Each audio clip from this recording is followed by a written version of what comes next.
भस्मासुर की महाबली। बंद करो ये जय जयकार। ये जय जयकार हमारे क्रोध को और भी भड़का देती है।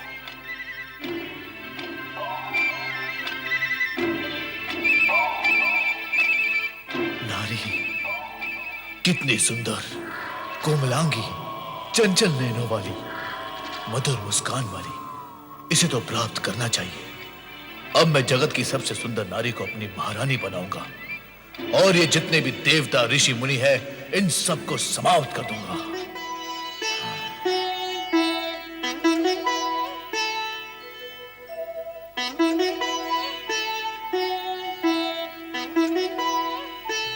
रक्षा करे भोलेनाथ, रक्षा करे भोलेनाथ, रक्षा करे भोलेनाथ, रक्षा करे। क्या हुआ नारद, इतने व्यग्र क्यों हो रहे हो? ये सब आप ही की कृपा का दुष्परिणाम है भोलेनाथ। तो क्या अब हमारी कृपा से दुष्परिणाम भी होते हैं? अवश्य होते हैं, हुए हैं और हो रहे हैं भोलेनाथ। अयोग्य और दुष्ट प्राणी को यदि ऐसे पद, अधिकार और सुविधाएं दी जाएं जिसके वो योग्य ही नहीं है, तो क्या वो उसका दुरुपयोग नहीं करेगा भोलेनाथ? और फिर उसके दुष्परिणाम नहीं होंगे? तुम किसके विषय में कह रहे हो नारद? आप सब जानते हुए भी भोले बनते हैं, तभी तो आपको सब भोलेनाथ कहते हैं।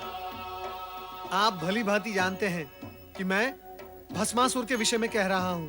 तुम्हें क्या कष्ट दिया उसने? कष्ट? भोलेनाथ, वो मेरे सर पर हाथ रखने चला था। फिर तुमने क्या किया नारद? प्राण बचाकर भागने के अतिरिक्त मैं करता भी क्या माता? भोलेनाथ, मेरे प्राण तो जैसे तैसे बच गए, किंतु उस दुष्ट असुर ने मृत्यु का नंगा नाश ही आरंभ कर दिया था। भोलेनाथ, वो दुष्ट असुर निर्दोष प्राणियों को भस्म की ढेरी बनाता जा रहा है भोलेनाथ। मेरी समझ में नहीं आता भोलेनाथ, आप क्यों दे देते हैं वरदान ऐसे दुष्ट प्राणियों को जिसके वो योग्य ही नहीं होते? आपकी कृपा और वरदान का कितना अनुचित लाभ उठा लेते हैं ये दुष्ट असुर। माता, भोलेनाथ, मुझे तो लगता है वो संपूर्ण सृष्टि में प्रलय ही मचा देगा। मैंने तो पहले ही कहा था कि ऐसा वरदान पाकर यह असुर उत्पात अवश्य करेगा। इस जगत में ऐसा कौन है जिसने वरदान, अधिकार, पद और सुविधाएं पाकर उत्पात न किया हो? सबके सब आप जैसे कल्याणकारी और भोले भंडारी तो है नहीं भोलेनाथ। पता नहीं क्या स्थिति होगी निर्दोष जन की। चिंता न करो नारद, हम शीघ्र ही इस अनर्थ को रोक देंगे। भस्मासुर, तुरंत उपस्थित हो जाओ।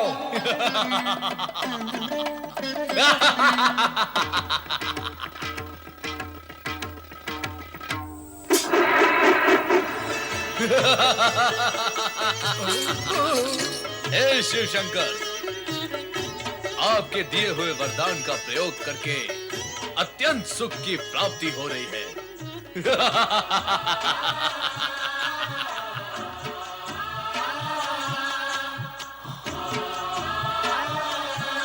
ये सुंदरी कौन है?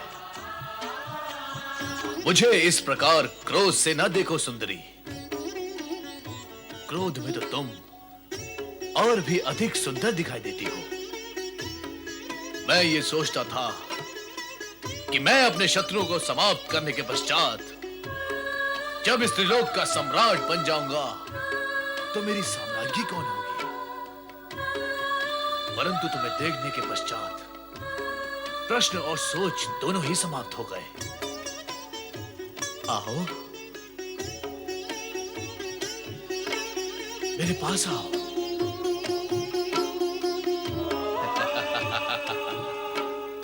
मैं इंद्र को भस्म करके तुम्हें स्वर्ग के सिंहासन पे बिठाऊंगा। दुष्ट भस्मासुर, पार्वती हमारी अर्धांगिनी है और तू हमारा सेवक। वो तुम्हारे माता समान है। इन पर कुदृष्टि डालने का परिणाम जानता है। हम तुम्हें इसी समय भस्म कर देंगे। भस्म करने का काम जब तुम करते थे वो युग गया भस्मधारी। अब भस्म करने का कार्य मैं करता हूं। मैं, इससे पहले कि तुम मुझे भस्म करो, मैं ही तुम्हें भस्म करके इस सुंदरी को अपना बना लेता हूं। वही रुक जा दुष्ट। प्रभु अपनी रक्षा करे, भाग जाए यहाँ से, भाग जाए प्रभु।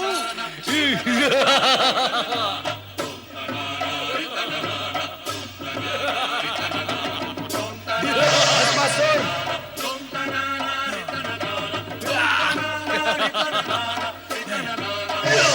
भस्मासुर,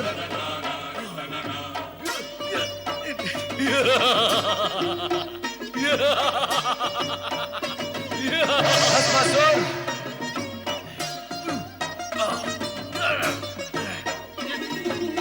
भस्मासुर,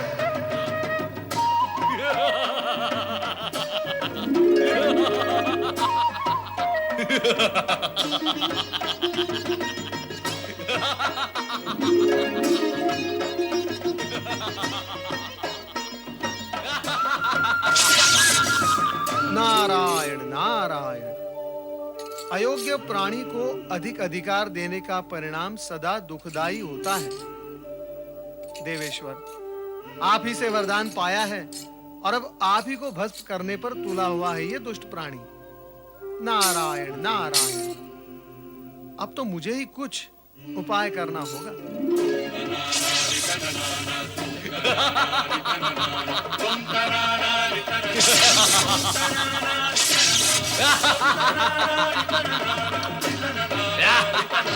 रक्षा करें प्रभु, श्री हरि, प्रभु हमारी रक्षा करें। नारद, तुम पर क्या संकट आ पड़ा? नारद, आज तुम्हें रक्षा की आवश्यकता कैसे आन पड़ी? तुम तो संपूर्ण जगत की रक्षा की चिंता किया करते हो। माता, चिंता तो आज भी है, किंतु जगत की नहीं, जगत पिता की। अर्थात? श्री हरि, भस्मासुर को वरदान देकर भगवान भोलेनाथ स्वयं संकट में पड़ गए हैं। वो दुष्ट भस्मासुर भगवान भोलेनाथ के सिर पर हाथ रखकर उन्हें भस्म करना चाहता है। पर नारद, ये भी तो शिवलीला ही है। शिवलीला? श्री हरि, ये कैसी शिवलीला है जिससे प्राण संकट में पड़ जाएं? नारद, शिव ऐसी ही लीला करते हैं कि जगत के सारे प्राणी इस सत्य को जान और मान ले कि अयोग्य प्राणी को अधिक अधिकार और वरदान देने से जगत को दुष्परिणाम भोगने पड़ते हैं। किंतु इस समय तो आप उन्हें दुष्परिणाम भोगने से बचाएं। स्वामी, आपने सदा ही शिव पार्वती को संकटों और बाधाओं से उबारा है। आप शीघ्र ही उनकी सहायता करें। वो तो करनी ही होगी।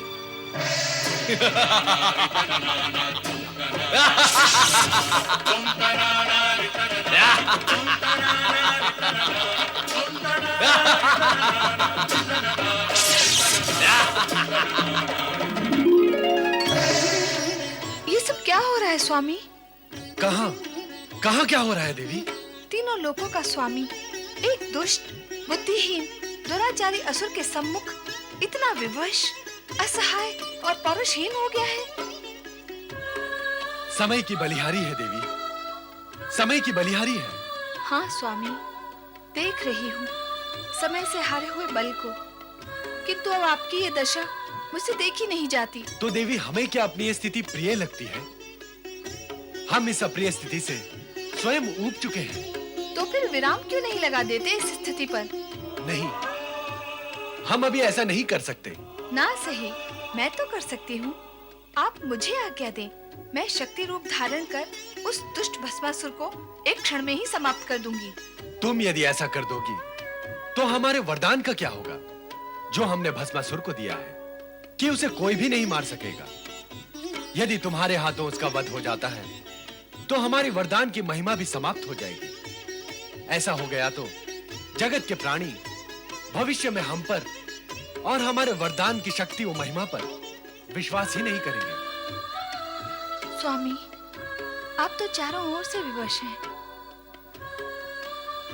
तुम चिंता न करो देवी, हमारी विवशता का शीघ्र ही अंत होगा। कोई ना कोई उपाय अवश्य निकल आएगा। अब तुम शीघ्र ही समाधि स्थल चली जाओ, वहां पर तुम सुरक्षित रहोगे।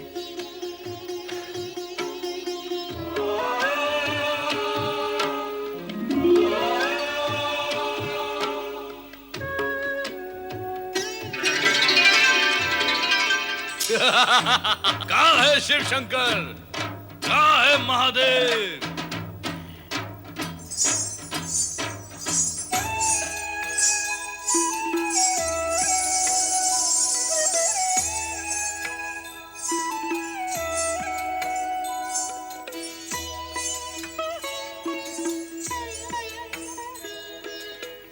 इधर देखो वरदायिनी भस्मासुर।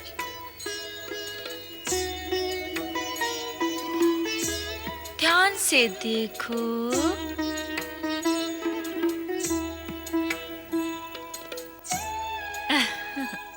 अंतर्दृष्टि से देखोगे तो मैं तुम्हें पार्वती से अधिक सुंदर दिखाई दूंगी।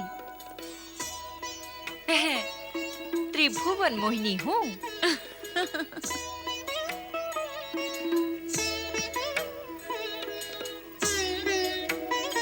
रूप और सुंदरता में मेरी बराबरी करने वाली अन्य कोई सुंदरी इस जगत में नहीं है।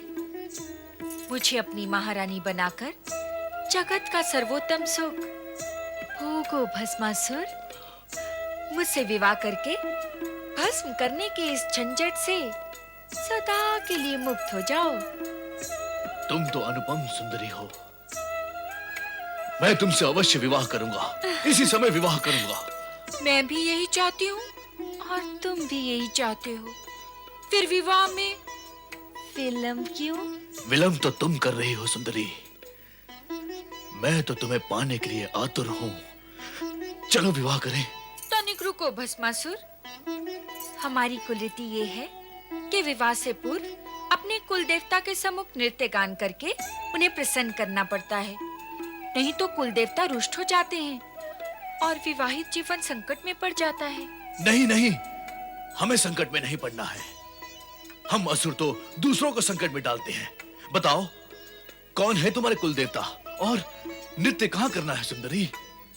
आओ।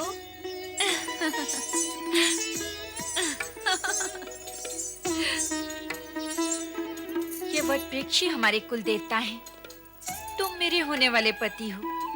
हमारी कुल रीति के अनुसार कुल देवता को प्रसन्न करने के लिए तुम्हें उसी भांति नृत्य करना होगा जैसे कि मैं करूंगी। बोलो, करोगे ना? अरे तुम कहोगे तो नृत्य क्या, मैं कुकृत्य भी करूंगा। चलो शीघ्र नृत्य आरंभ करते हैं ताकि नृत्य करके हम शीघ्र विवाह कर सके। तो चलो नृत्य गान आरंभ करते हैं। गान? क्या हुआ, रुक क्यों गए? मैं नृत्य तो कर सकता हूँ परंतु गान नहीं गा सकता। क्यों? मेरा कंठ बेसुरा है।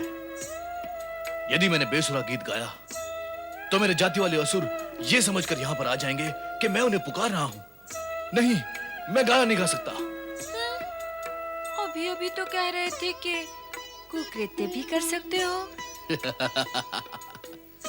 कुकृत्य करना तो हमारा कुल धर्म है सुंदरी, परंतु मैं गीत नहीं गा सकता।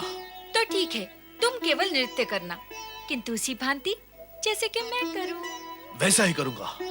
चलो शीघ्र नृत्य आरंभ करते हैं ताकि हम शीघ्र विवाह कर सकें।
Ah!